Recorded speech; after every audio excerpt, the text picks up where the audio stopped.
Hey guys, I'm Jack Rosso, and today we're going to be moving on in how to make a computer series. So, all you're going to be needing for this is the link in the description and at least an 8GB USB to install Windows on. So, first thing you want to be doing is clicking on that link in the description, and it's going to take you to this legit Windows page, and you're going to see the Windows installation tool right here. You're going to be clicking on that, and this will work for 32-bit and 64-bit Windows of any type that you want.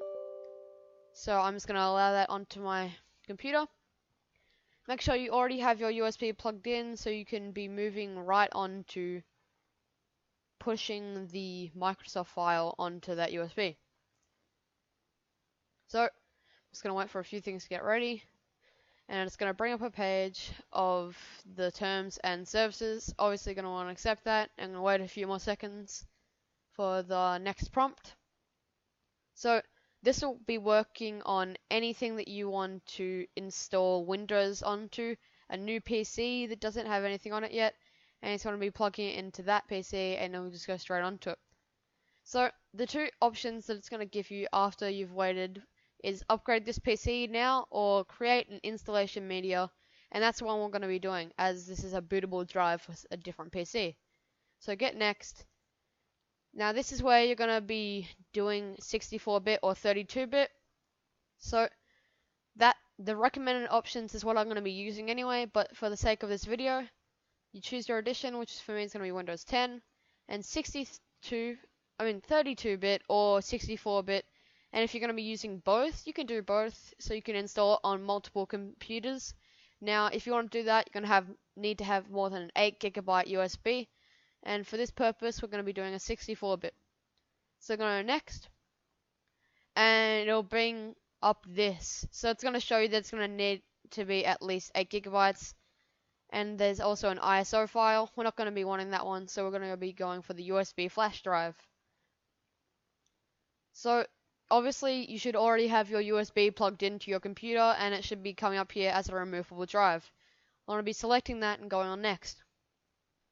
Wait a few seconds for the next step to take action, and you're going to be waiting for this to download Windows onto your USB. So we'll be back after this downloads. So our download has finished and our USB flash drive is ready after that wait, and it's just going to be cleaning a little bit, and you can go now to your USB file and it will show these folders and programs. Let me full screen this real quick. So from here you can upgrade your computer with the setup button, or plug it into your new build that doesn't have anything on it already, and when it's opening, spam F10 and you'll just select the bootable drive, your USB, and you'll follow the setup process. So I'll just run you through what it looks like real quick right now. One sec. Okay, and I'm back. Just open the setup real quick. So that's going to load, don't need this anymore. And it's going to show you the Windows. It's going to prepare its stuff. And this is just to make sure that it works. If it prepares and it's like, okay, you want to download this. So this is what you're going to be up to. And from there, you can just follow the Windows prompts that they give you. And that's how you install a Windows 10 USB bootable drive for a new computer or an update. So there you go. So have a good one, guys. I hope you enjoyed the video.